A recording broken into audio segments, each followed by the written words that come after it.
Siapa yang diberkati hari ini? Wih, keren banget ya. Sebenarnya pertanyaannya banyak nih Kak, cuma banyak kita, ya. Cuma kita kasih 3 aja kali ya. Ya, jangan yang perceraian ya. Nanti kapan-kapan aja ya. Itu Yes. butuh 30 sesi jelas. Siap. Oke, pertanyaan pertama, mungkin sebenarnya sih udah ada beberapa yang dijawab tadi. Yang belum ada jawabannya aja. Iya.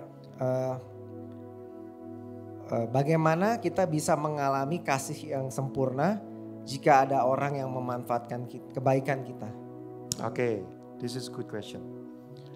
Bagaimana kita bisa ngalamin kasih Tuhan kalau orang itu abuse kita?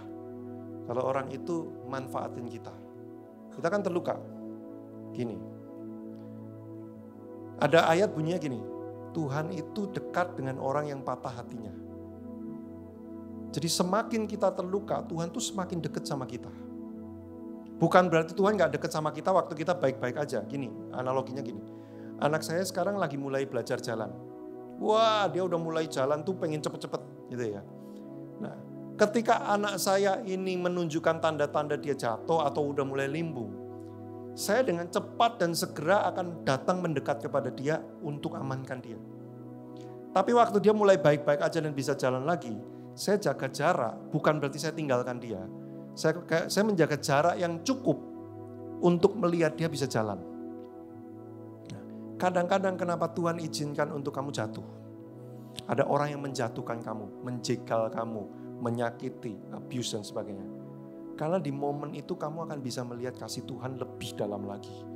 Di momen itu kamu akan lihat bahwa Bapakmu itu secepat itu berlari untuk merangkul kamu, menjaga kamu supaya kamu tidak tergeletak. Kamu akan jatuh, tapi tidak tergeletak. Artinya apa? Waktu kamu tersandung, kamu akan udah hampir jatuh, tapi kamu gak sampai bok. Karena sebelum kamu bok, tangan Tuhan udah ambil. Bedanya saya sama Bapak di surga di situ. Kalau saya sering telat. Wah, udah terlanjur. Tapi saya segera lari ambil dia lagi. Tapi Bapak di surga enggak seteledor saya. Dia benar-benar tahu jarak amannya itu seberapa. Dan begitu kita udah hampir menyentuh sampai mau tergeletak, tangannya udah ada di situ. Dan disitulah kamu akan melihat. Di ambang kematian tanda kutip gitu ya. Di ambang titik terendahmu, kamu akan jumpai tangan Tuhan. Kalau kamu gak pernah disakiti, kamu gak akan pernah tahu dalamnya kasih Tuhan. Kalau hatimu baik terus, Tuhan baik ya?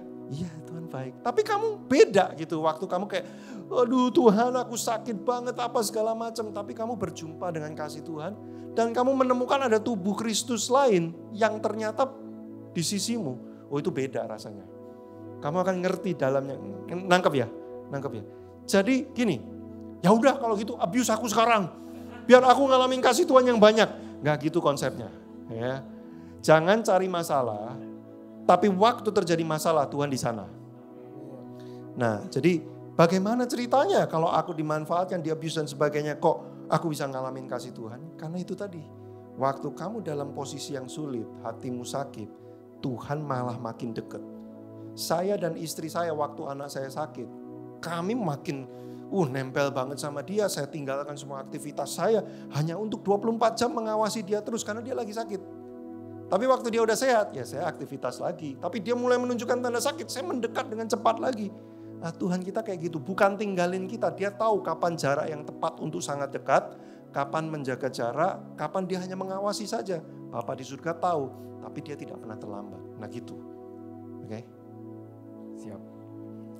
Pertanyaan yang kedua, hari ini banyak muncul di sosial media apologet yang mengupas tentang sejarah firman Tuhan dan akhirnya muncul keraguan terhadap isi firman Tuhan. Oh, apologet mengupas bikin orang ragu sama firman Tuhan. Itu bukan apologet itu ya. Oh. Bagaimana kita menyikapi momen apologet ini agar kita tidak kehilangan keyakinan kita terhadap firman Tuhan, Kak? Oke. Jadi gini, kita kan tinggal di lautan opini nih sekarang nih. Ya tsunami opini, kalau saya bilang tsunami opini. Bedanya laut dan tsunami itu gini. Laut kadang-kadang kita masih siap untuk berenang di dalamnya. Tsunami, we are not prepared. It is overwhelmed gitu ya. Jadi too much. Banyak sekali yang mendatangi kita. Maka yang bisa kita lakukan itu gini. Pilih, batasi. Ya, sosial media saya Saya cuma follow beberapa orang saja yang saya yakin banget kontennya. Saya nggak akan follow orang-orang yang saya, ini siapa, enggak. Jadi saya batasin. Terus kemudian kan ada beberapa fitur untuk hide. Jadi kalau kita lihat postingan itu kita bisa hide. Nanti lama-lama kalau kita hide terus jenis postingan tertentu, lama-lama jenis postingan itu akan lenyap dari timeline kita. Dia nggak munculin lagi, algoritmanya gitu. Nah, saya membatasi diri tidak terpapar terlalu banyak. Kedua, saya jenis orang yang sangat gini.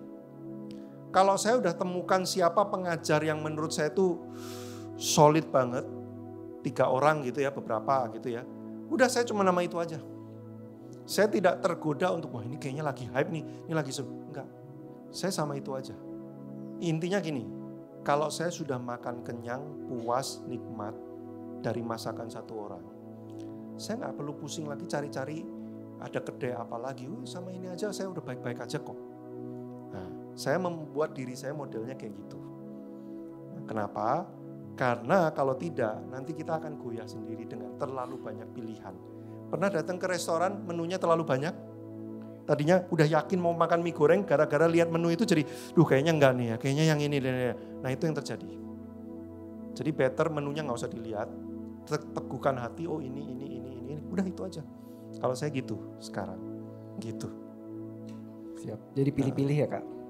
Kita yang harus pilih, kita yang memang harus pasang batasan, gitu. Oke, pertanyaan terakhir. Ayat terakhir dan pertanyaan terakhir tuh banyak disukai orang. Pertanyaannya, bagaimana kalau kita sudah setiap hari berdoa, baca renungan, tapi kadang kita masih belum merasa dekat sama Tuhan? Oke, merasa dekat dan sungguh-sungguh dekat itu 2 hal yang berbeda. Ya. Saya bisa merasa ditolak tanpa ada orang yang menolak saya sama sekali. Bisa. Ya. Kuncinya di mana? Jangan hidup dari perasaan saja. Boleh gak hidup dari perasaan? Boleh, tapi jangan saja. Ada masanya saya merasa Tuhan kayak tinggalkan saya. Tapi realitanya apa? Dia tidak pernah tinggalkan saya. Makanya ini yang saya bilang, kebenaran itu harus di atas perasaan dan rasio. Kebenaran itu more than rasio. Makanya kalau kita mencoba ngulik kebenaran pakai perasaan dan rasio, ada titik kita gak ketemu nanti. Karena kebenaran itu lebih besar gitu ya. Nah makanya saya percaya gini, waktu Yesus bilang, akulah jalan kebenaran dan hidup. Buat saya pernyataan itu sudah cukup untuk saya meletakkan semua kepercayaan saya kepada apapun yang dia katakan. Maka ketika saya mensolidkan bahwa perkataan Tuhan itu pasti benar, dan dia bilang, sekali-kali aku tidak meninggalkan kamu. Buat saya itu cukup. Walaupun perasaan saya, kayaknya kok dia tinggalin saya. Oh enggak. Walaupun saya merasa ditinggalkan, tapi sesungguhnya dia tidak tinggalkan saya. Jadi gimana? Ya saya mesti deal dengan perasaan ini. Gimana caranya saya dealing dengan perasaan ditinggalkan ini? Nah itu another things yang bisa dibahas. Tapi kalau gini, saya sudah lakukan banyak, tapi saya gak merasa dekat. Jangan-jangan sebenarnya kamu sudah dekat banget. Karena kamu lakukan semua itu, kamu baca Alkitab, kamu berdoa, kamu benar-benar lakukan kebenaran, kamu sangat dekat dengan Tuhan. Hanya karena kamu tidak merasakannya, tidak membuktikan bahwa Tuhan itu tidak dekat dengan kamu. Loh jadi gimana dong? Ya udah hidup aja dengan keyakinan dan iman bahwa Tuhan ada di dekatmu walaupun kamu gak rasakan.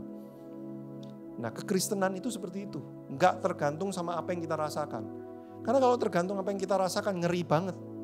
Ada masanya kita ngerasa Tuhan jahat, ada masanya Tuhan itu begini-gini. Enggak kayak gitu. Kebenarannya ngomong apa, hidup aja berdasarkan kebenaran itu. Maka imanmu nanti akan kuat. Nah gitu.